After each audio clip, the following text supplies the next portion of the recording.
الإمام الحسين صلوات الله وسلامه عليه، أرجو أن تدققوا في هذه الكلمة. لم يكن هدفه الدنيا، وكان هدفه فوق الآخرة.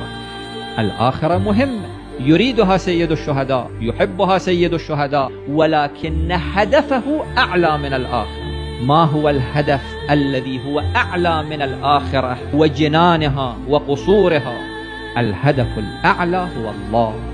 نهضة الإمام الحسين مرتبطة بالله سبحانه وتعالى.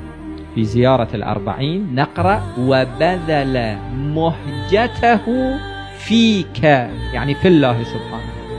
تركت الخلق طرا في هواك، وأيتمت العيال لكي أراك، فلو قطعتني في الحب إربا لما حن الفؤاد إلى سواك.